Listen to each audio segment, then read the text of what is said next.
What we're going to do in this stream, guys, is do maybe a bit of a live Q&A, some deep soul searching, yeah. And over here, I'm going to take you through some project files as well. I'll play you this track, guys, today. This is something I hope to have coming out either at the end of this year or the start of next year once it's finished. I'm doing well, Eclixi. How are you doing? I'm happy to see the end of this year. I really am. Thank God 2020 is over. Oh boy, sorry. I'm missing so many things here. What have you been playing besides Cyberpunk? I'm glad you asked. I've been playing Hades. You've got to get Hades. It cost me like 30 Australian dollars. And I kid you not, it's the most fun I've had in a game in such a long time.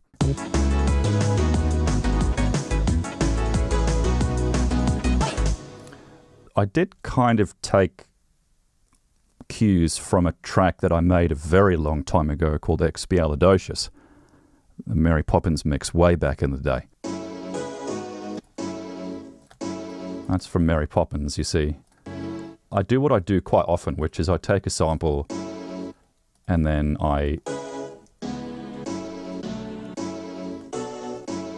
you can get chord structures out of a single sample just by transposing it. It goes way back to the late 80s when sampling was a new thing. 2 bass samples stacked on top of each other. And then also 2 FM synths. This is a very old plugin, but I like this because it just has that sort of... It has that 80s sound. And then we stacked some synths. This is Diva. I highly recommend you guys check out Diva. And then we put it all together with some drums.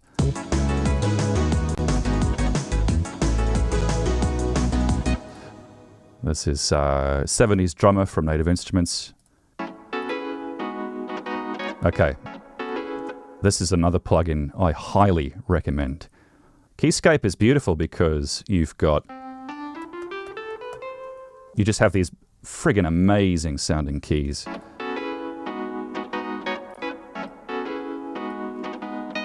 And so I did that.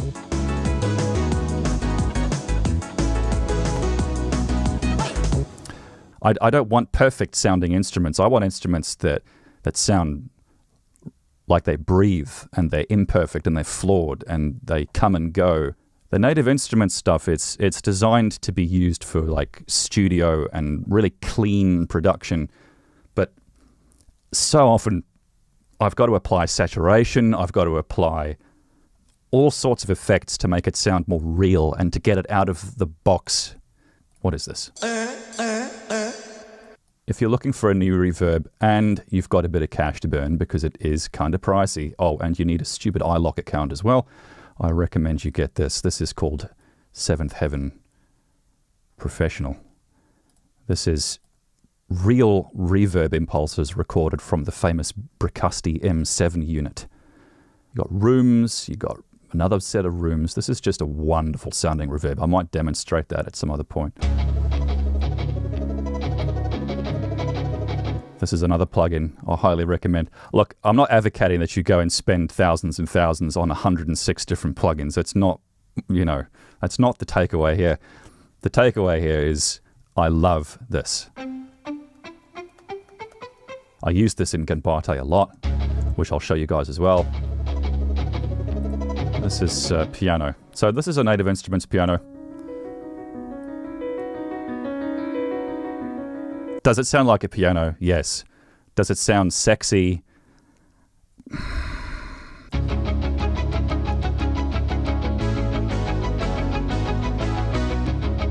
So, bass.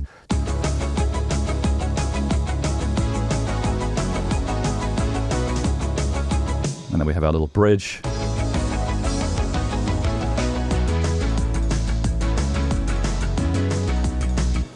This was also a very late edition. Bright, dark, and then Tal. This is one of my other favorite synths next to Diva. This is just, I've added some noise. A quick tip is if you want to brighten up a synth, just add noise to the waveform. And you'll never really notice that that's what it is.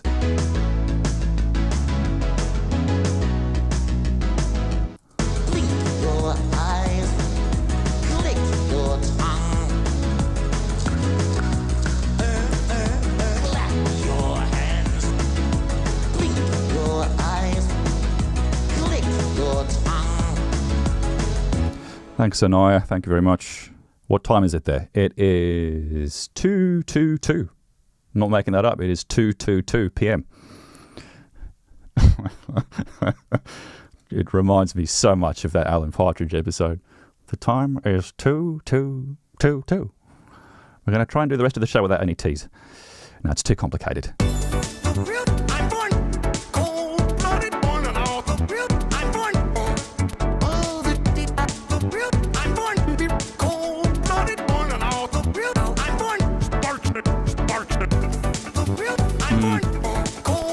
Need to work on that.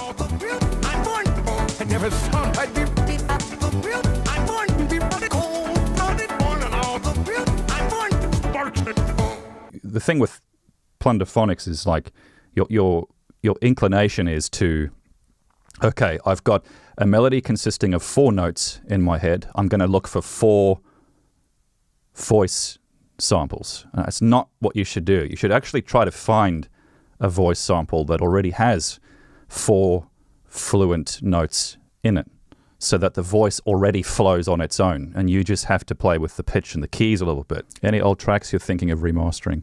No, I think I'm done with that. I think I'm finished remastering old stuff. I think I'm finished with that.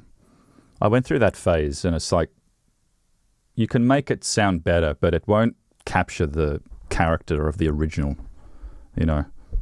Given the choice between having Mike Oldfield's Tubular Bells as it was originally recorded and having a remastered version, well, I'm going to go for the original every time. I don't want to hear a remake. Are you excited to be unbanned from the US next year? Well, I'm trying not to get too excited because it looks like you guys are going to have a very different administration by that point. And I think a lot can change in the laws after 10 years. So we'll see. Any Star Wars mixes? I'd love to. I did actually start slaloming around with some Star Wars Episode 1 samples because I loved Phantom Menace when it came out in cinemas. And then I developed a taste in movies and I realized, why is this even a movie? What is this about? And then Attack of the Clones, in my opinion, was even worse.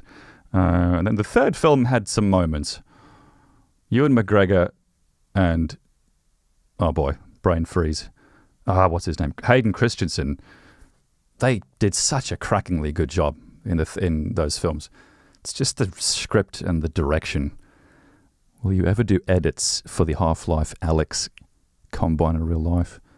Well, for the longest time, I've wanted to do a mix of Half-Life 2. I used to extract the characters and the models from the game and superimpose them onto photographs and footage and try to match up the lighting. You know,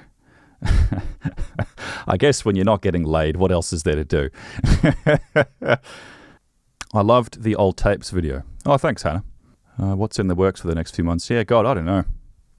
I'm kind of just, I'm slowing down a bit. I'm not really on board with the whole, what do you call it?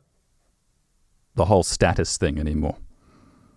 I think Pogo was, Pogo as a brand, it attracted a lot of people into my life who were interested in me for that, if you know what I mean.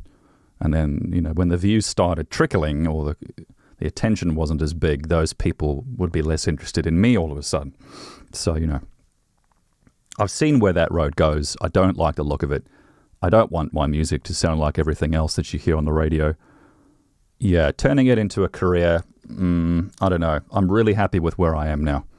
It's sustaining me, and with everyone's wonderful support, you know, I don't need to strap on a tie and go and sit at business meetings anymore. I don't need to do that.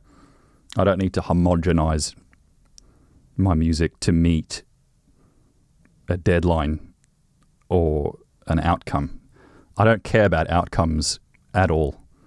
You know, when it's me in my studio, the only thing I care about is the process and the flow state. I couldn't care less about outcomes. Is this going to get as many views as my last track? Are people going to like this? It's all ego.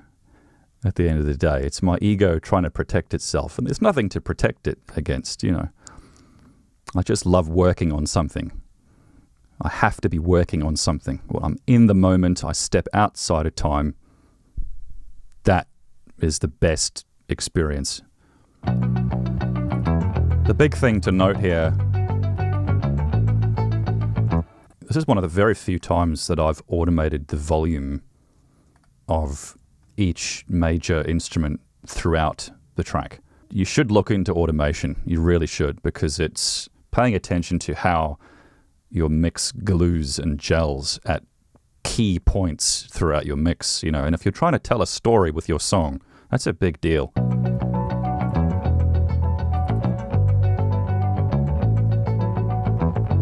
Okay, so obviously we've got little arpeggios here drawn up in the piano roll. These are courtesy of the Evolution Rock standard plugin, and obviously we've got some piano. This is courtesy of the Gentleman from Native Instruments.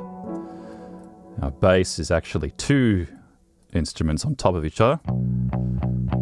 So there's my low and there's my mid. When you're making a bass, you don't want all the frequencies to be all the way down the bottom. You want to hear overtones, which is basically the exact same frequencies but played an octave up higher, and then another octave, and then another octave, so you can hear them across smaller speakers. This is released, yes. This is on this channel, actually. So you can hear I am actually starting to slowly bring in that distorted bass. These are little pulses using a patch from Omnisphere. If you guys haven't checked out Omnisphere before, please do. There's literally about 9,000 different patches in here, and most of them are pretty damn good. My only gripe with Omnisphere is that the sounds can be very rich, very hard to actually mix. Okay, and then we come to a bridge. Start with some drums.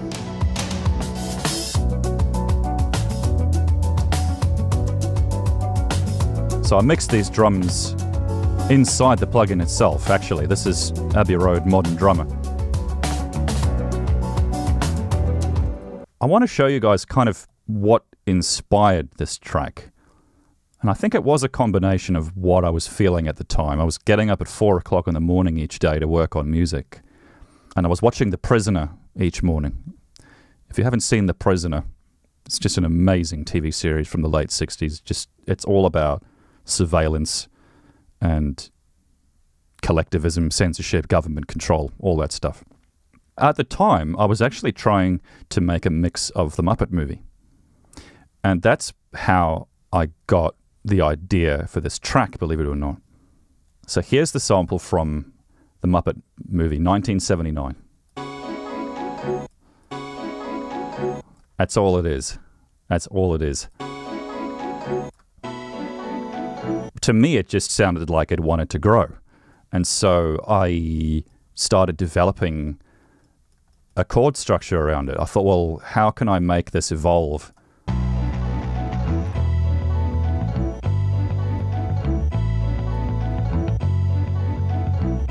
And there's without the sample.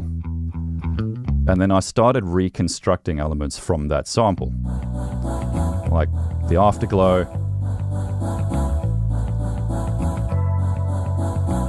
the electric piano.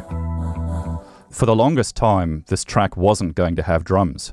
This was just going to be a no drums, purely ambient sort of instrumental track.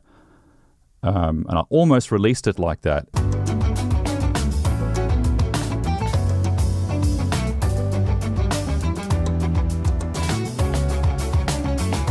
It's just occurred to me, one thing I can show you guys on the stream, which I haven't planned, is actually a remake of this track that Efrio put together. I tried to remaster it. So we did about 9 drafts. We haven't quite finished this yet. But what you're going to hear, I don't know if you guys are interested in hearing this, but this is like 100% live acoustic instrumentation performed and sung and all recorded by Efrio and his friends.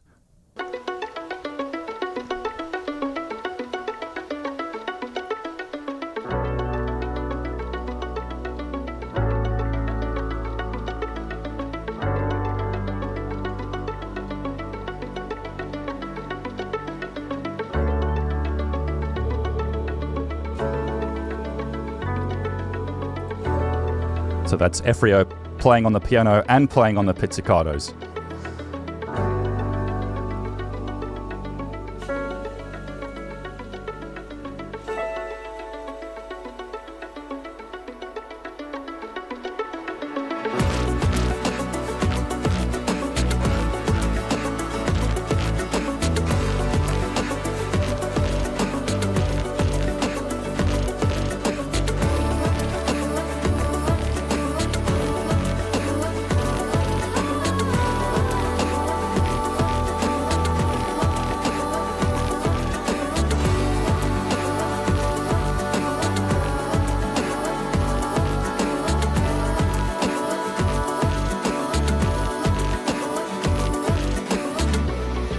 So Efrio sent me all of these stems. It's like 100 of them. And I did my best to mix them in Ableton. I went through about 9 different drafts.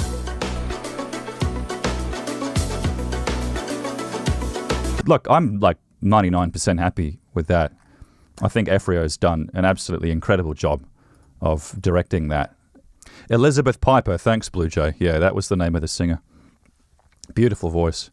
When are you going back on Crowder? I don't know. I don't really know what the hell I talk about. I think the last thing I wanted to show you was just a little project file that, yeah, it's nothing special. It's something I was playing around with. I don't know why, but a long time ago, I got it in my head to try remixing Phantom Menace. I don't know why, because it was... Well, it's not the best Star Wars movie ever made, is it? I think I just liked it because, you know, I was 9. I didn't know any better. My parents took me to see it when it premiered at the theatre. And there was the podcast scene, the pod race. Yeah. Imagine that, Star Wars movie with a big podcast sequence in it. Pod racing.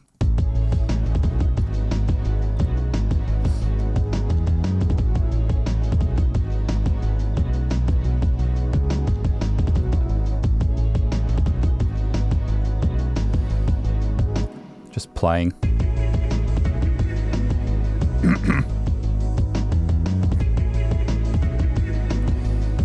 I don't know. This is not a whole track. This chord structure wants to be a section in a much bigger picture, I think. You know, guys, you got to keep a scrapbook. Don't buy into this idea that you've got to be 100% original, because you won't be. You will eventually bring your own soul to the table, but you need to be very open to inspiration and ideas. If something makes you want to recreate it, well, do it. Recreate it now. If it's making you want to produce and create, then for goodness sake, do it. Don't think about what the outcome will be. I've learned so much about soul and like disco music just by recreating it. And now, when I'm making my own tracks, I have this kind of vocabulary to work with in my head. You should definitely keep a scrapbook of everything that inspires you, because it's so important. You can't construct energy from nothing. No artist ever made energy out of nothing. Energy has to be received, and then it has to be transformed into motivation, inspiration. And it's a big challenge for us at the moment, because, you know, we're all stuck at home. We can't travel. We can't socialize very much. One of the things I loved about travel was not just the new sights and the new sounds. It was actually the fact that I was deprived of my ability to be creative and to be productive. And ironically, that's what made me more creative. It's what gave me new ideas. Being in the studio, I think, actually isn't always the best way to get creative, you know, or to get productive. Sometimes it's really productive to just sit and think. It's like your batteries have nothing to do but recharge. We've got Ardell Croix. Just wanted to say I really enjoy your game reviews and was wondering what you thought of Ghost of Tsushima. If I can get my teeth in, Tsushima. I don't think I've played it. No, I've been playing Hades. I love Hades. And I'm trying to love Cyberpunk, except it's so full of holes. It's like Swiss cheese. It's just riddled with bugs. A part of me suspects that when they delay a game, it's like a way to build hype. It's like a marketing tactic. Nobody's playing Cyberpunk right now thinking, wow, yeah, I can see where all that extra time went into. This thing is polished. No, it's not. It's a mess. Hades is incredible. Yeah, it is, isn't it? Oh, I haven't come across a single bug in that game. That's how we're going to judge games in future. Has it got no bugs? 10 out of 10. Oh, man. That's how you know standards are declining. And I'll also say, please stop pre-ordering games. You know what you're doing when you pre-order a game? You're saying, I don't care, just take my money. I don't care, take my money. That's a really bad message to send to the industry, isn't it? We literally don't care what you give us. We're just so desperate. Give us any old crap. Don't pre-order games. It's the wrong message. And I've learned it the hard way. I've pre-ordered so many games, like everyone else I know. And then it comes out and it's a buggy piece of crap. I do like RPGs. I wouldn't call Cyberpunk an RPG. I feel like my decisions are fake.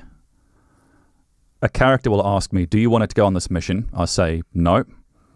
And then the next thing I know, I'm going on her with the mission. When I've just said I don't want to do it, it's like, okay. Deep character customization. What I love about Cyberpunk is exploring, like driving through this Blade Runner style city with my samurai sword on my hip and decapitating and dismembering assholes and getting money for it from the police because it turns out they've got wanted stars on their heads. And then I'm leveling up and I'm improving my cyberware and then I'm discovering new things, taking on new missions, having my own adventure. That's what I want a game to be. Why don't you stream on Twitch? I don't know. It just doesn't seem like there's as many people subscribed there. I have no music theory at all. I don't know. I wouldn't know a quaver from a semi-quaver. No, I'm not a book person, no. Unless I'm reading something about self-help. And I'm reading stuff about how to change my perspective on things. That I love. Like the 1% rule is an amazing read. The idea of moving the needle forward 1% each day instead of overwhelming yourself with the big picture. And another book that you should read is The War of Art by Stephen Pressfield. That's a hell of a read. It takes an almost militant approach to defeating procrastination. And, you know, Stephen Pressfield says that the difference between an amateur and a professional is that an amateur waits for inspiration, yeah? A professional makes it happen. The professional sits down now and gets working because she knows that if she keeps cracking away, inspiration will eventually come, which it does. Anyways, guys, I'm going to head out. So thank you very much for tuning in, folks. I'm real glad you took the time. Always appreciate it. Always appreciate anyone who takes the time. If I don't get back to messages on Twitter or Instagram, I'm sorry. I try to treat social media with a purpose. I'm going to go on there for an hour. I'm going to reply to people. But I can only do it for about 1 hour a week because it genuinely depresses me, Twitter. I find that the most depressing place in the world. Thanks for your comments, guys. Thanks for your emails. Thanks for your support. Thanks for tuning in. Stay safe, guys. Stay happy. Stay healthy. Be with friends. And create. Don't stop creating.